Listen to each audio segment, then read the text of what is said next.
knows the world will never be the same without his presence.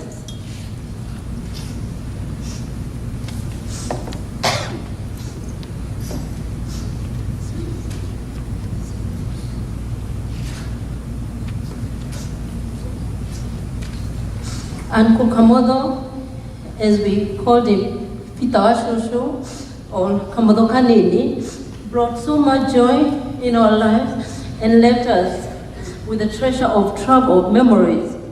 We will not be able to forget him. I still remember the time when I got hired by my grandfather at his store, Karigatare Provision Store in Moranga Town. My colleague was my uncle Kamodo, my buddy. As we were waiting for high school results, I developed a personal relationship with him to a point of if I had a new boyfriend, I always asked for his approval. Sometimes he could tell me negative and I took it. He made customers smile at the store as they were sitting at the bench right there at our store, drinking soda. With a quote, he always told the customers to shamane tieko, just to start a conversation. And the next one would be, that was his quote all the time to the customers, and I found that very unique. Sometimes he has not even seen the person, but he will start a conversation. We continued connecting while I moved to Nairobi to a new job. And every time he came to Nairobi, he called my office, and we always went to Nyamachoma with him. When I came to America, I came some months before him. I had family here. And I never really, when Uncle Kamodo came, that's the time I felt a special connection. It's only my cousin Marianne who came after me. When Uncle Kamodo came, I really felt I've had now good company. Because I came here, left my child in Africa, and then later my child followed me. I felt a special connection with my uncle. Every time I called him, and I really felt special. I live in Baltimore, by the way, Maryland, and I always told people, don't think I don't have family here. I have my uncle in North Carolina. He encouraged me to invest in Kenya, quoting Morimo Tiwago Toro, he always pushed me to buy property in Kenya, advising me not to carry my family's burdens, to focus on me and my child. And while it's going to be a very difficult time without him, it's also a happy thought knowing that wherever he is, he's spreading happiness with angels working in my Heavenly Father's guidance. The Lord given and the Lord taken. Praise be the name of the Lord.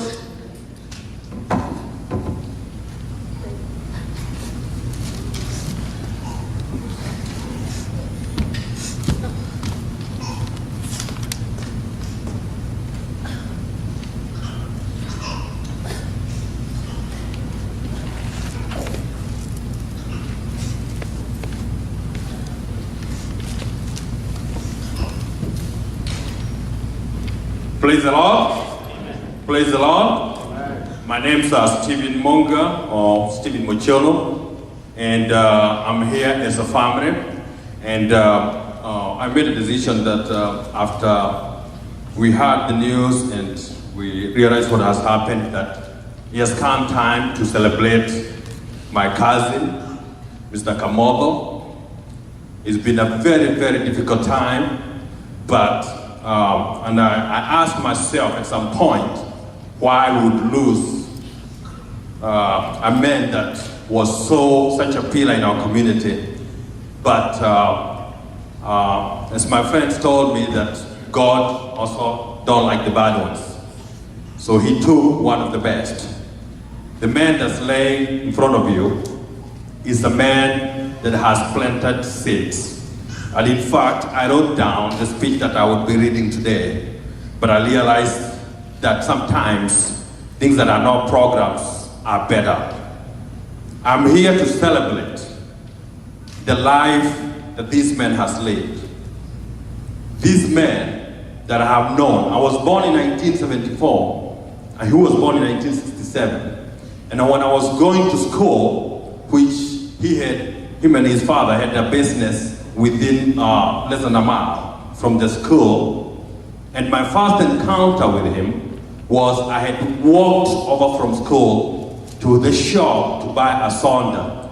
And for those who are here in the United States now, you can realize the significance of a sonda in Kenya during that time.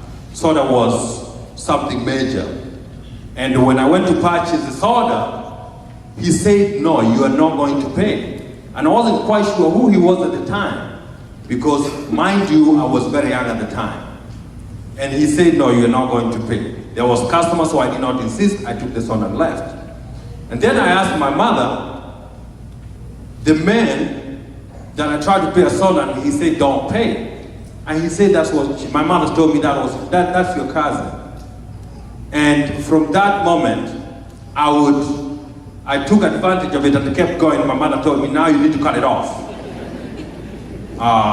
This is the kind of a man he was. In fact, the shop that was set up in Muranga, for those, we speak Kikuyu language. And in fact, the name of the shop, Gatere, is basically a fruit. And this is what these men have done. He has planted trees. He has planted trees. He has planted trees of love. He has planted trees of family.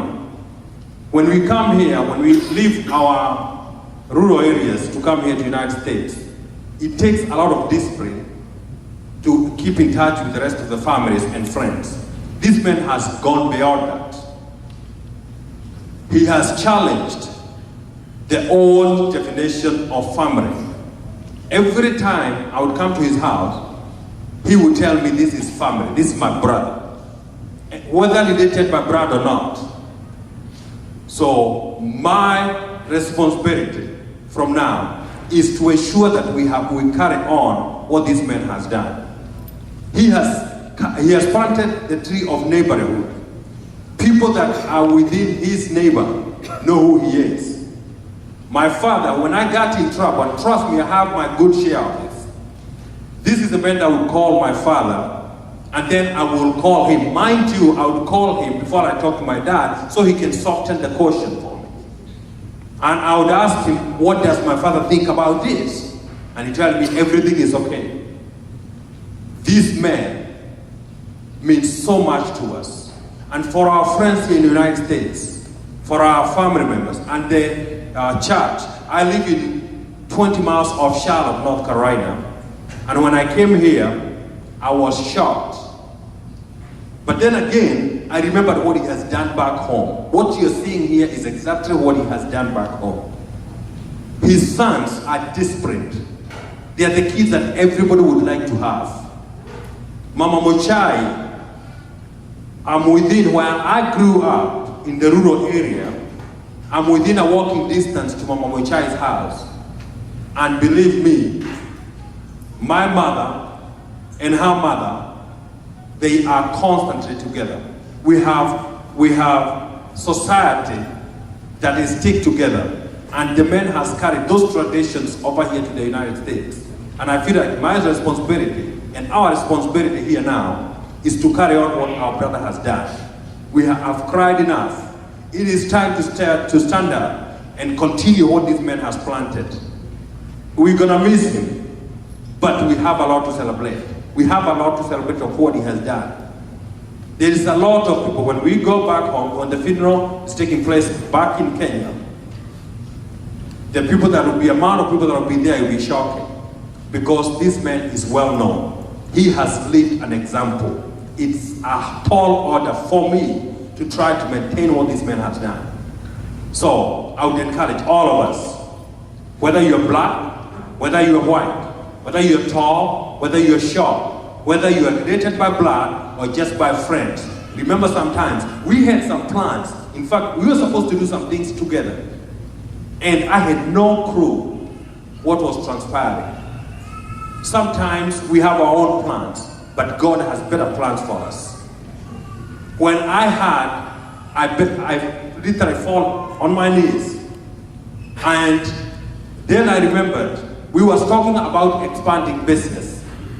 And one of the things that I remember most about him was the fact that when he was back home, when I was a young boy, he always carried a camera, a Kodak camera.